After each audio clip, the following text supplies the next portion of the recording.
und willkommen zur Folge 17. Heute beschäftigen wir uns weitestgehend erstmal mit dem Heckbereich und da vor allen Dingen mit dem Dach. Wir haben in der letzten Folge das Dach im Salonbereich gelegt und jetzt folgt eben noch das auf dem Heckteil. Hierfür müssen wir uns erstmal die beiden Hauptträger herstellen. Das haben wir hier diesmal in der Halle gemacht. Zum einen wetterbedingt, zum anderen, weil wir es hier natürlich auf dem Lochaster-Tisch super zusammenbauen können. Die beiden Hauptträger werden hier als quasi T-Träger gebaut, aber aus ganz normalem Flachstahlmaterial.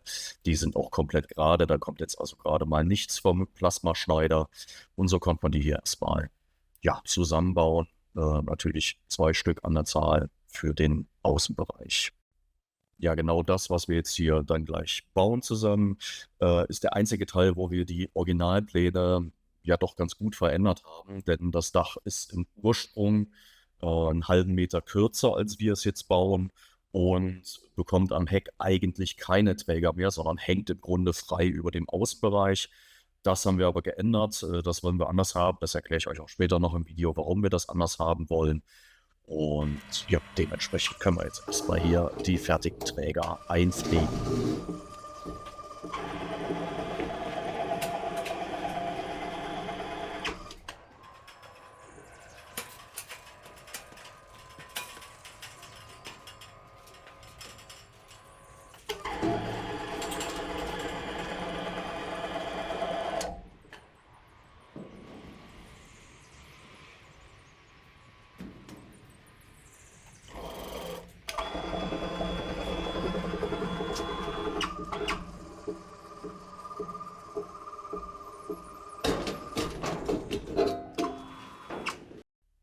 Ja, wie man sieht, bauen wir hier natürlich wieder ins freie Gelände rein.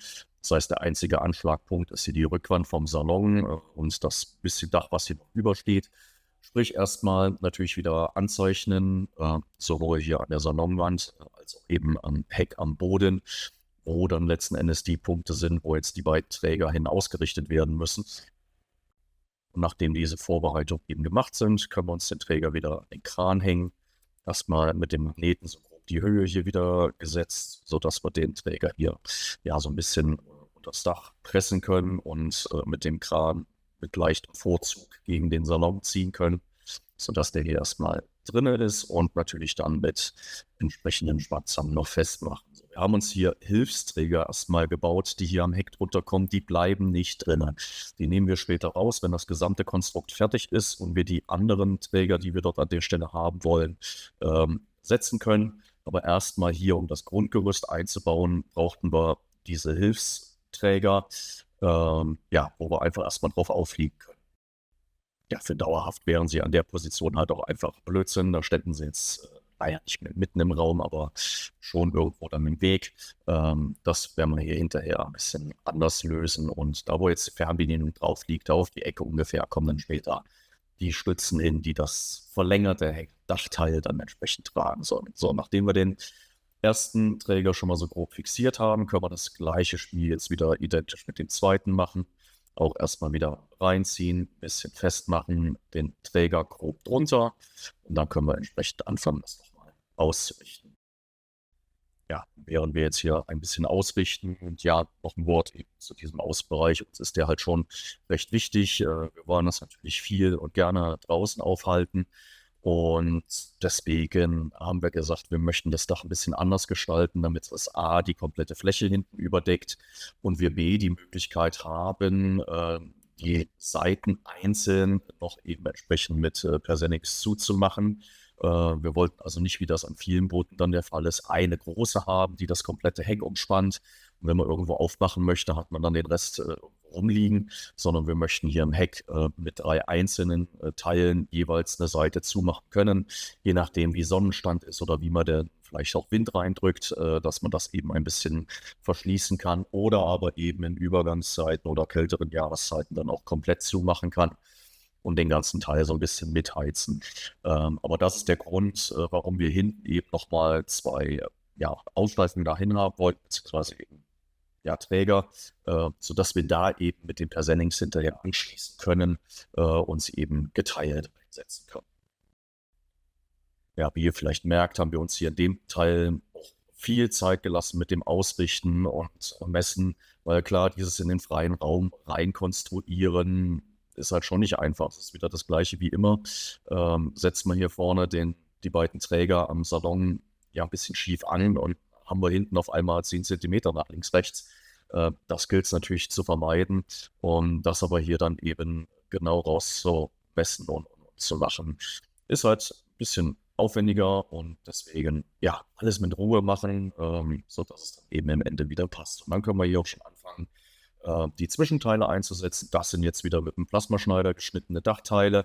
Die haben wir im Grunde genauso belassen, wie sie im Originalplan bestehen. Versetzen sie im Grunde so ein bisschen verteilt auf die Gesamtlänge.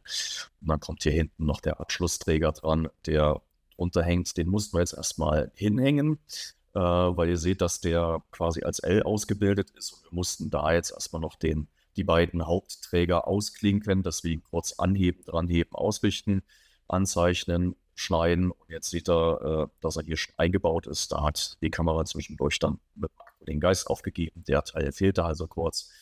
Aber ja, genauso haben wir es gemacht. Ausschneiden, dranhängen. Dann haben wir hier schon den Heckträger. Nachdem die Grundträger hier alle eingebaut sind, kommt wieder ganz normaler Flachstahl als Längsaussteifung zum Einsatz, der hier in die vorgeschnittenen Öffnungen entsprechend eingeschoben und eingelegt wird. Das Ganze natürlich dann hier die gesamte Breite, wobei wir gleich natürlich die Seitenflügel erst noch anbauen müssen. Ihr seht dass das jetzt hier gerade nur der Mittelteil zwischen den beiden Hauptträgern ist. Aber bevor es an den Seiten weitergeht, sind wir erst noch mal kurz in den Mittelteil gegangen, weil ja, wir hatten in der letzten Folge das Dach hier drauf gebaut. Wir haben das auch im Grunde schon befestigt gehabt. Wir haben es aber noch nicht überall an allen Stellen ja, richtig rangezogen und ja, überall gepunktet. Und das haben wir jetzt hier an der Stelle erst noch mal kurz nachgeholt, damit eben auch die Form und Lage nach hinten raus passt, wenn wir da eben jetzt das Heck dann entsprechend noch dranhängen. Das sind zwar in dem Moment nur noch Nuancen, um die es hier geht, aber wir haben gesagt, bevor wir das vielleicht noch vergessen und erst viel später machen, lassen wir uns das eben machen, die Teile ranziehen und kurz befestigen. Und dann geht es auch schon im Außenbereich wieder weiter. Hier haben wir jetzt ein bisschen umgedreht, das Thema. Ihr seht diese Flügelchen, die da jetzt noch drankommen.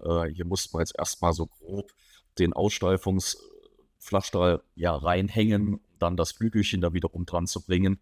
Also ja, konstruieren in den freien Raum hinein ist halt manchmal schon ein bisschen lustig.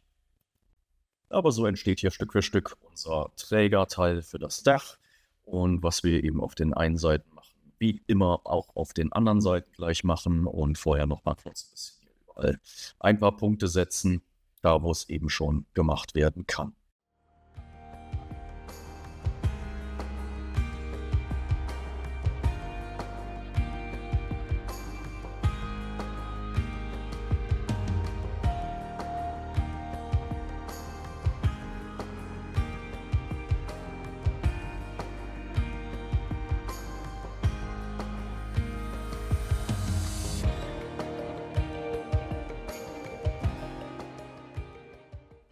Und somit ist diese Konstruktion jetzt erstmal für den Moment fertig und wir können unsere Dachteile einfliegen. Das sind hier nur 3 Teile im Grunde.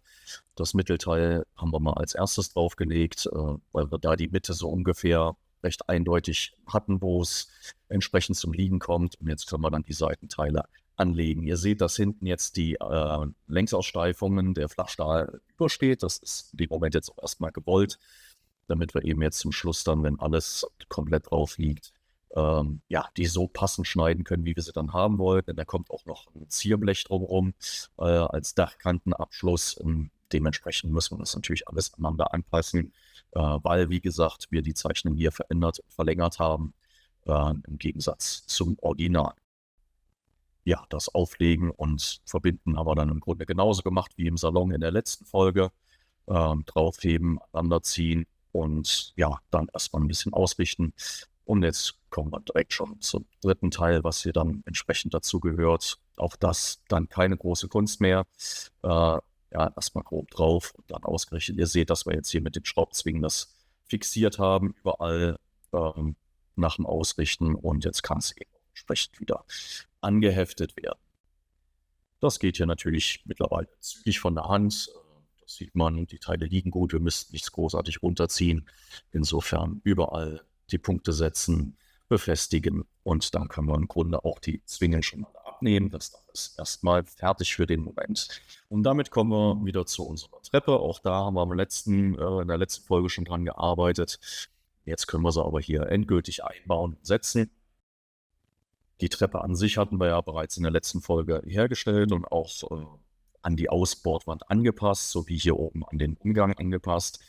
Und somit ging es jetzt darum, die einzusetzen. Dafür brauchten wir hier an der Stelle ein bisschen den Hydraulikzylinder, um uns die hochzuziehen, um in die richtige Lage zu bringen, dass die Stufen eben entsprechend auch gerade sind, beziehungsweise eben nicht gerade, sondern ein bisschen nach vorne geneigt, dass das Wasser ablaufen kann natürlich. Und dass es aber eben auch zur Bordwand dann eben richtig steht. Und somit ist das hier natürlich auch relativ schnell passiert. Reinsetzen, ausrichten, festheften, Treppe eingebaut.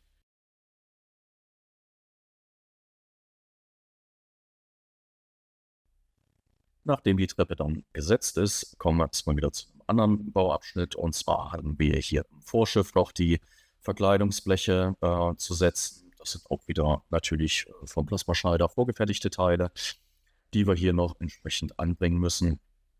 Auch das nach dem gehabten Vorgehen an den Bestand ranziehen, damit dann erstmal gleich verbinden, dann die Form nach vorne entsprechend reinzubringen und das anzulegen. Hier bei dem Blech ist die Biegung jetzt noch nicht so stark. Das wird sich gleich im weiteren Verlauf nach vorne noch massiv ändern.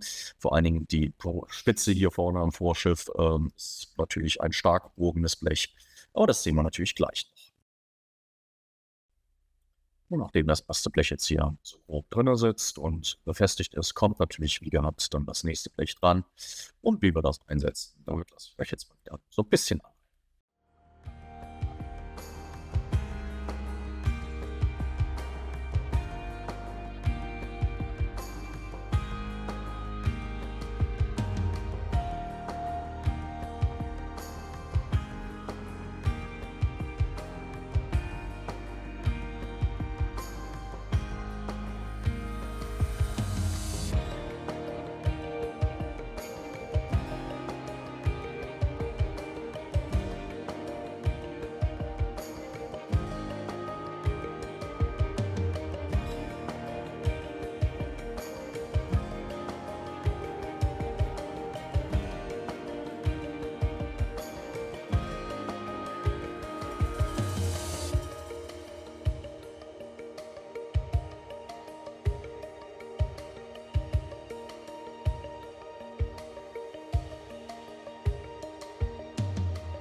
Auch die andere Seite, in dem Fall die Steuerbordseite, wird auf die gleiche Art und Weise wieder gebaut.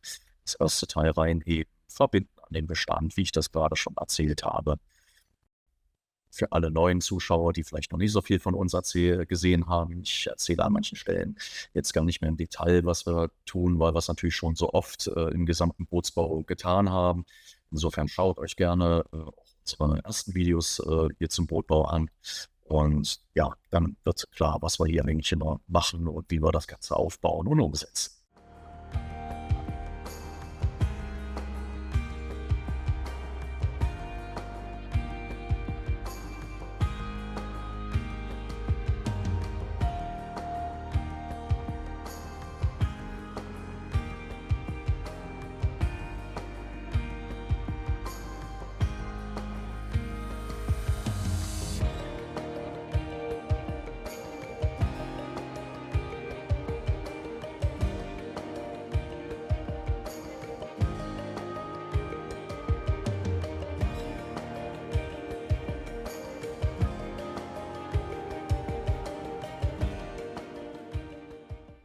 Nachdem die Seiten entsprechend jetzt gesetzt sind, kommen wir nochmal wirklich zu einem spannenden Teil.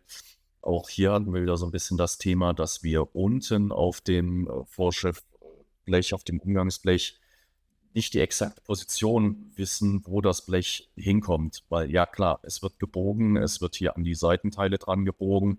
Aber wo genau ist jetzt der Punkt, wo der Radius dann beginnt, damit wir oben sauber anliegen und auch an den Seiten sauber auskommen. Und so mussten wir uns hier so ein bisschen rantasten. Haben uns da einen Punkt gemacht, gegen den wir ziehen, den haben wir noch mal ein bisschen versetzen müssen. Und nachdem wir uns dann sicher waren, ja, dass das jetzt der Punkt ist, um den es geht, haben wir uns das schön hier mit den Ketten reingezogen. Erstmal im unteren Bereich, dass wir schön rund aufliegen. Können wir dann unten im Grunde auch erstmal die ersten Hefter setzen, ein bisschen nachziehen, dass es soweit anliegt. Ihr seht vielleicht, dass das hier an den Seitenteil überlappt.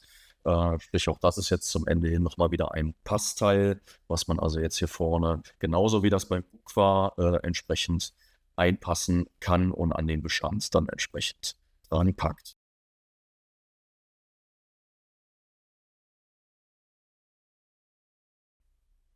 Und nachdem wir uns jetzt hier oben noch eine Öse gesetzt haben und es exakt dran ziehen können, können wir natürlich dann einfach den Überschuss, der hier noch ist, der Flex, abschneiden, rausnehmen und dann ist das Bugteil zumindest auf der Backbordseite schon mal geschlossen.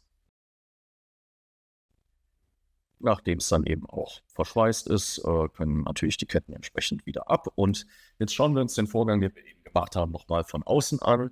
Wir haben das Blech entsprechend aufgesetzt, rangezogen, gemerkt, okay, der Winkel stimmt noch nicht ganz, also nochmal loslassen, das Blech ein kleines bisschen gleich versetzen, beziehungsweise unseren Punkt, gegen den wir ziehen, entsprechend ein bisschen versetzen. Da haben wir es nochmal neu und dann können wir entsprechend neu ranziehen und schauen, dass das eben hier schön passt. Das sah ganz gut aus. So, damit kommen wir jetzt nochmal zum Thema Treppe, weil auch die Steuerbordseite braucht natürlich eine Treppe und die haben wir auch dann hier noch gefertigt, beziehungsweise die Rohtreppe ist natürlich schon produziert gewesen, aber eben die Anpassung an die Seite muss noch passieren, sprich hier das Schrägabschneiden vom Umgang und dann eben wieder reinsetzen, anzeichnen, wo die Bordwand ist und entsprechend da den Überschuss wegschneiden, sodass ich die Treppe da schön an die Bordwand anschmiegen kann. An der Stelle nochmal der Hinweis, dass das ja eben nicht die Originaltreppen sind, wie sie eben im Bauplan vorgesehen waren. Die waren uns ja zu eng im Sinne der Trittstufen, dass man eben immer nur hätte mit Blickrichtung sie benutzen können. Das hat uns nicht gefallen. Wir wollen eben auch, wenn wir von Richtung Heck gehen, ganz normal wie eine Treppe da runtergehen können. Und deswegen haben wir da eben unsere eigene konstruiert. Das Einsetzen ist dann natürlich keine große Kunst mehr. Reinschieben mit dem Hydraulikzelle, hochziehen und fertig. Und damit kommen wir zum nächsten Bauteil. Das wird die Abgrenzung zwischen dem Außenbereich und der kleinen Badeplattform, die wir am Heck haben. Wir haben da ja am Ende der Rundungen noch schon Bleche eingesetzt, die wieder so ein bisschen nach innen reingehen. Genau dazwischen wird die Badeplattform entstehen. Das hier wird eben jetzt die Rückwand dazu. Wir haben gesagt oder uns dazu entschieden, dass wir hier erstmal in der Halle wieder die Ausschweifung schon aufbringen und vor allen Dingen eben auch den Türausschnitt reinmachen, wo wir dann eben vom Außenbereich auf die Badeplattform gehen und somit dann eben auch von der Badeplattform entsprechend über Gangway runter vom Boot, wenn wir entsprechend anfliegen, dass wir darüber das Boot verlassen können. Wir haben uns dazu entschieden, dass wir die Tür ziemlich weit auf der Backbordseite einbauen werden, damit wir die Möglichkeit haben, Richtung Steuerbord eben die Außensitzgruppe zu konstruieren und dort dran zu bauen. Da soll nochmal ein kleines L entsprechend hin. Und dementsprechend haben wir die Tür eben hier so weit wie möglich nach rechts gesetzt, damit wir dass wir trotzdem eben vernünftig auf die Badeplattform kommen. Damit kommen wir hier nochmal zu einem weiteren Punkt. Das ist das Thema Laserreinigung.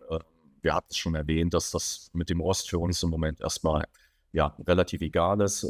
Die Teile lagen hier schon draußen, haben entsprechend jetzt ein bisschen Flugrost drauf. Und Wir haben da eben hier den Laser und mit der Laserreinigung geht das wirklich prima runter und das könnt ihr euch jetzt hier schon mal anschauen. Das wird uns in den nächsten Videos noch einige Male begleiten, das Thema.